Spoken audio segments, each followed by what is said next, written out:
Okay, so what is the matrix? That's what we're going to talk about today.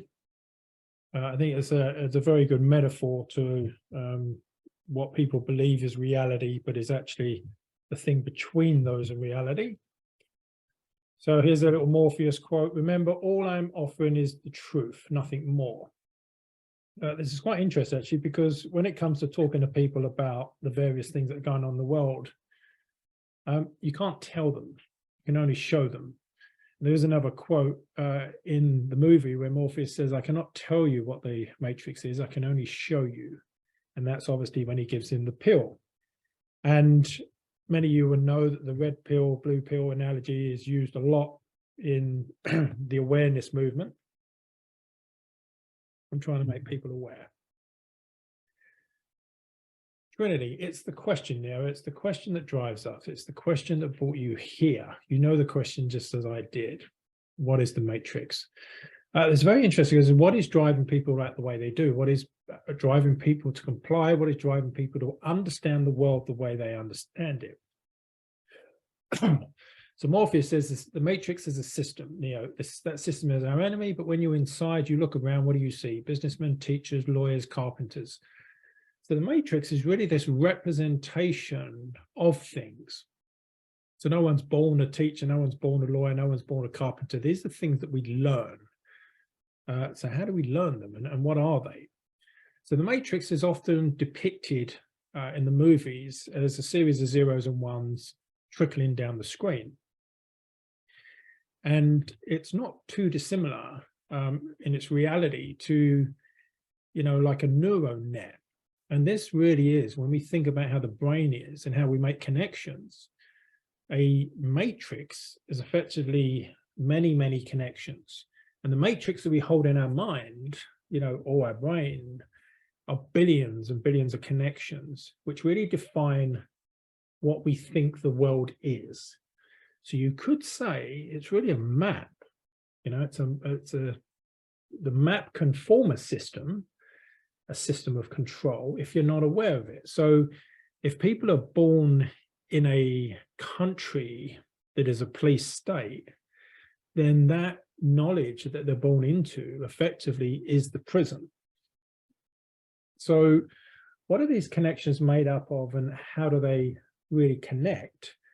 And that's where we look at neurons and how neurons connect together. So effectively, two neurons will make a connection. And in this instance, it might be that we see a picture of a dog. And when we're young, we're told that the word dog equals that picture or that thing. And when I mentioned the word dog, all of you will have a picture in your mind of what a dog is to you. And that may be your first dog or a popular dog or a cartoon dog or whatever. And many people have many dogs in there, but we have to realize that everyone's will be subtly different. Now, anytime that you have a word that is based in the senses, i.e. something you can see and touch, like an animal or a desk or a car, these are a fairly good shared reality. But when we have words such as respect or control, we don't have that much of a shared reality as we think we have. So one, you know, respect to one person will be different to another. And that will be made up of thousands and thousands of connections in the mind. And where this becomes interesting is when certain words get controlled externally.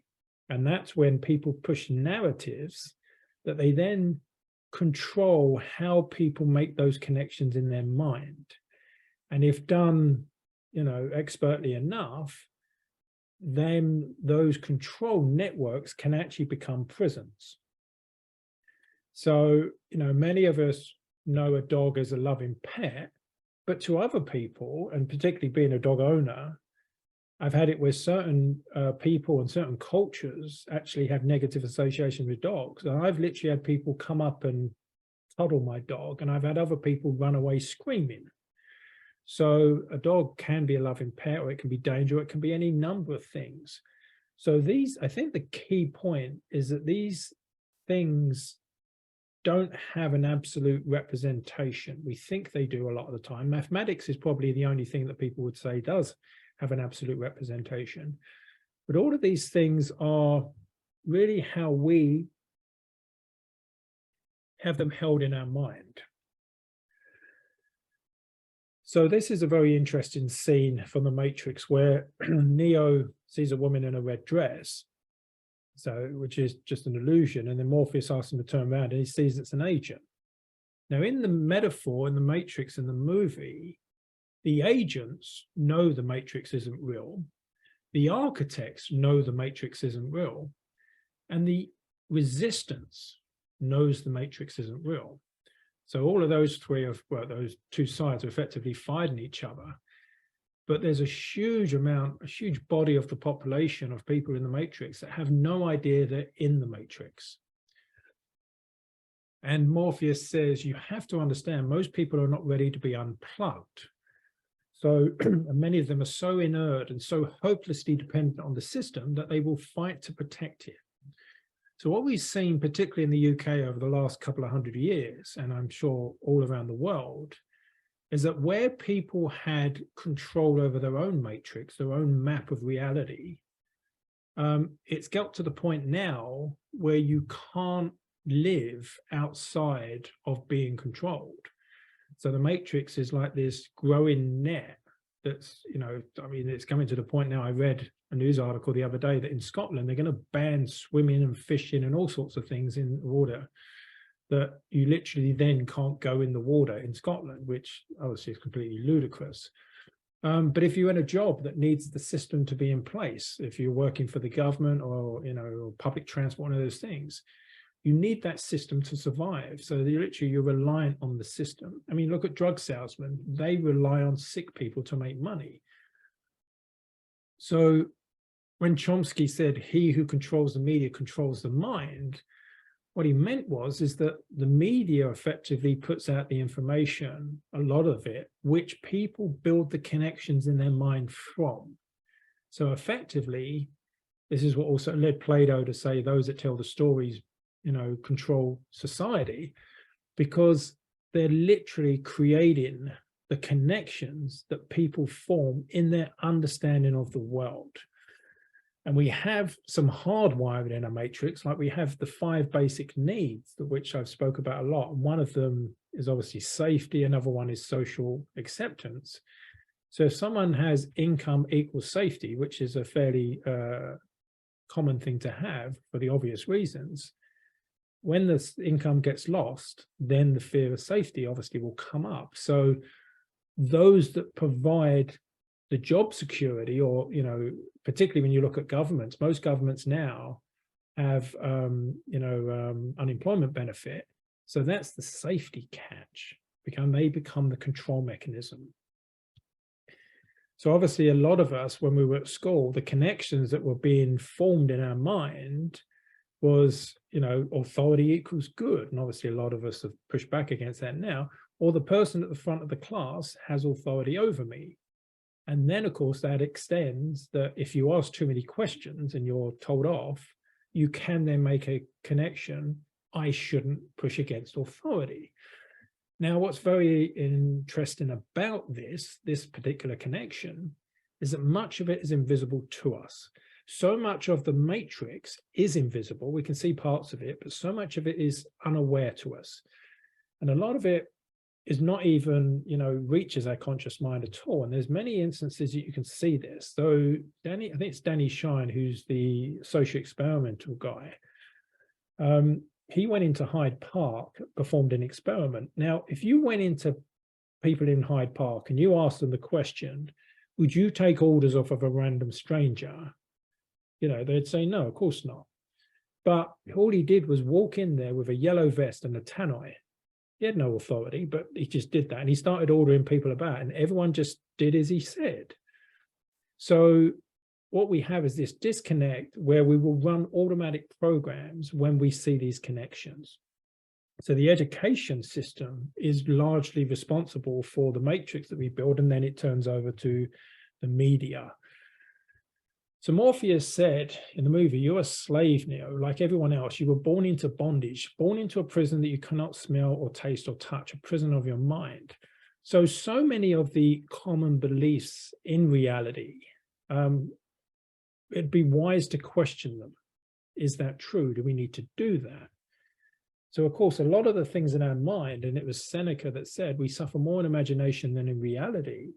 If we took one common thing that most people really don't know the history of, and that's taxation. So in the UK, and I think this is similar in the US and probably many of the other countries, in the UK, following the Napoleonic War in 1815, the public mood of compliance with income tax rapidly evaporated. The government wanted to retain it to help reduce the national debt. However, there was such pushback from landowners, merchants, manufacturers, bankers, and workers. And what happened was that it was denounced repugnant at a large public meeting in Manchester, and almost 400 petitions against it were presented to the House of Commons. Finally, on 18th of March, 1816, the government narrowly defeated on the issue and it was abandoned. So literally, income tax was abandoned in the UK in 1816. Obviously, we've got a picture of Only Fools and Horses there, which is, you know, it's considered not very good to not pay taxes. But well, at least income tax, but it's not been around that long. So most people, when they're born now, just assume that income tax is something that's always been around, but it's not. And you know, one has to argue whether it's very useful or not. So what we're getting at is that what we believe to be true, or what we see in our reality, isn't reality. A lot of what exists in our mind is our perception of reality. And if someone can govern that perception or influence it, then that's what we're talking about, the matrix. And then that matrix can become a control system, a system of control. Now, how does this relate to how we function? And on the project, I spoke about the three aspects of mind, and now I'm going to link it to that so you can see how very useful this will become. There's three aspects of our mind, which is a driver, a co-driver, and an autopilot. The driver is what we consider to be the conscious mind. The co-driver is this animal part of the mind which kicks in when we're in fight or flight, and a lot of models talk about a gorilla or a chimp, etc. And that really kicks in when we're threatened. Or we have an autopilot, which is that map, which you could say the map is actually the matrix. So the rational mind is rational planning, strategy. The co-driver is automatic safety. It thinks in feelings and emotions. But the map defines the meaning. It stores the programs and memories and the knowledge. So that map is a series of millions and millions of connections in our understanding of the world. If that understanding of the world is not close to reality, and it's a false reality created where there's tax or wars and, you know, people not being powerful and lacking confidence and all those things, that matrix then becomes a control mechanism. And hopefully that becomes quite relevant, because one of the biggest viruses in the matrix is believing that you don't matter, or that you can't possibly make a difference in a matrix program. And this was no more relevant like during the pandemic, when they said there's essential workers and they chose like a few % of the population, and everyone else is not essential. And that's such a just ridiculous message. So the map really is this matrix. It's connections. It's how we understand the world. How do you know that 2 + 2 = 4? That's a thought in your mind. How do you know anything that you think about? It has to be represented in the mind. So when we think about Joe now, and let's say Joe believes the narrative, how does he believe that? Because it's in his mind. And most people don't question that what they think about reality isn't actually reality. They don't see the distinction. So Joe's making all these billions and billions of connections in his mind. And if someone is creating stories and events and experiences and basically influencing them, then this matrix in his mind can become a prison. It could also be a motorway. It could be something very powerful, enabling him to do things, because it's really just a map to navigate reality. If someone else has created that map, then it can actually become the prism. So we have us between the map and reality is what we have to understand, that these maps are not real. They are just representations of reality. And if they're close to reality, they become very useful. If they're disempowering, then they become very problematic. If somebody wants to sell us something, then they're usually going to focus on us needing that thing. So a burglar alarm salesman will try and scare you into buying one.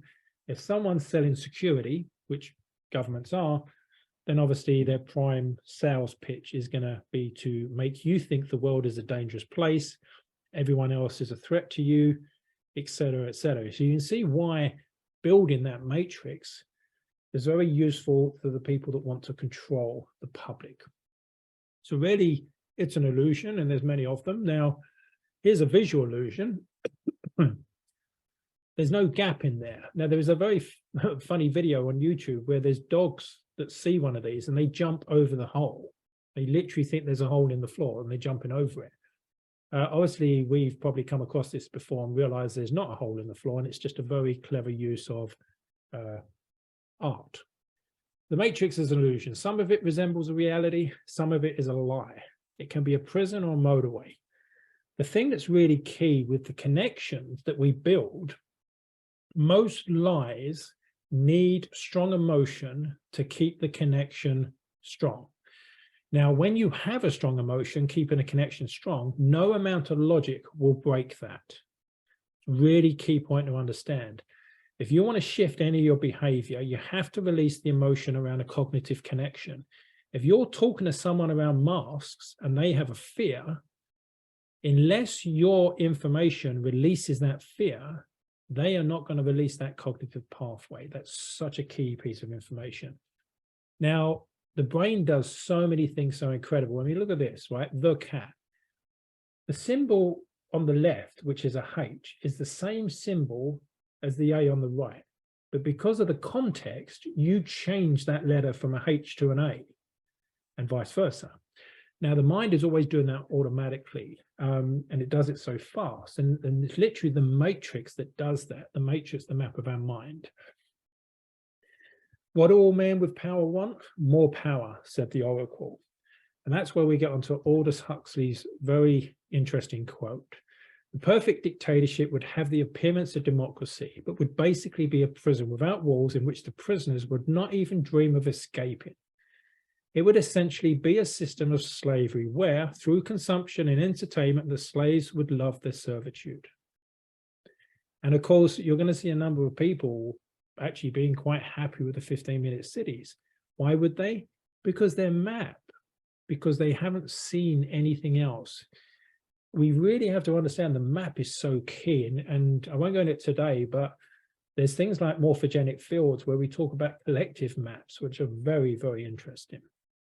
So in summary, the matrix is a series of representations providing rules for the world, a map of the territory.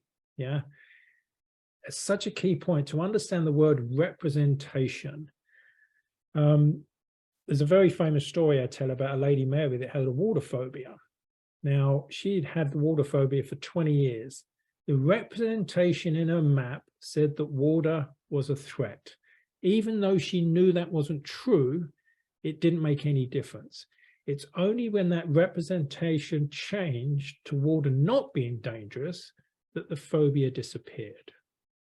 We often, and the key is what we don't often always choose how we represent something. It happens very unconsciously. And since we move towards pleasure and away from pain, if the things that we want are represented as painful, we won't go for them. We'll move away from them. This is why most people end up fighting themselves, because you consciously move towards something, but you unconsciously move away from it. It's a bit like driving a car that pulls to the left, and it pulls to the left really a lot. The minute you lose awareness that it's pulling to the left, you will not get to the destination that you want. That's so key. And, a lot of the public at the moment are fighting against themselves because of the poor representations that's in the map. I recently have taken this level of understanding to a deeper level and started correcting many of the things in my map, the shocking nature of the nonsense that was in my own map really shocked me. And what happens is, and as Jung said this, evil is done because man is so hopelessly unconscious. We're not aware. There's a lot of stuff that's in our map, in our matrix, that if it's not socially acceptable, it goes into the shadow. This is what Jung spoke about. We don't want to be aware of it. We don't want to know about it. So it goes into the shadow. Shadow work is very powerful because you can really elicit and change a lot about yourself. This map can be influenced by a third party for our education experiences via the stories we're told. Now, I've mentioned on a few calls, there's many ways you can change your own map and take control of it. And emotional work is one of the most important things to do that. And a few people on this call have had some sessions of this, and you'll see very quickly how things will change. I mean, I had a client the other day that had a public speaking phobia, and she had to teach a class on Pilates. In the map, unbeknown to her, was, public speaking is dangerous in some form or another. So the body will just freeze and it will try to run away. It literally only took 30 minutes of releasing those emotions that when she then thought about teaching the class, it was actually quite exciting. So it's really profound. If you buy the book, The Sedona Method, or you look into EFT or any number of the emotional work, that's the key, because the map is often, the errors in the map are usually, and in my experience, nearly always signposted by emotions, and usually by strong emotions. And thirdly, which I've just been talking about, is many of the links are held together with emotion. So freedom, from the disempowering links, is freeing yourself, and that's really is freeing yourself from the emotions. That's how so much of the faulty lies are held together, and that is why propaganda nearly always, if not always, has strong emotion with it. Because if they can get the gorilla triggered with emotion, then we start coding in our map irrationally. This is why you saw people wearing 5 masks, hazmat suits, standing 200 feet away from each other for something that effectively had the equivalent risk of the flu. Yeah, because unconsciously, the control systems had scared the living daylights out of them by understanding how people create their understanding in the map. And that's what we have. Behavioral science nowadays has so much information on how we make sense of the world that they can present it in the most effective way to pretty much elicit any response that they want. Fear, guilt, shame, all those things that can be done. It's when you look at good filmmakers telling a story, they can really take you on a journey, and they can elicit any number of emotions just by understanding how we make sense of the world. So hopefully that starts to give you a understanding of what the matrix is. It's really this representation between us and reality, and we can have very useful matrices. It's to understand it's not reality is the key point. And when you have that distinction, then you can actually start looking at what it is. Is it useful? Is it not useful? And then start to change it if you so wish. So ways to support the project. If you would like to donate, you can do so here. Coaching and mindset work now available. If you wish to look at that, just email me and visit the website at reachingpeople.net or the YouTube channel. Going to open up for Q&A, but we do have a number of interesting things come up. I've been working on a few projects. We're designing a course with one of the major groups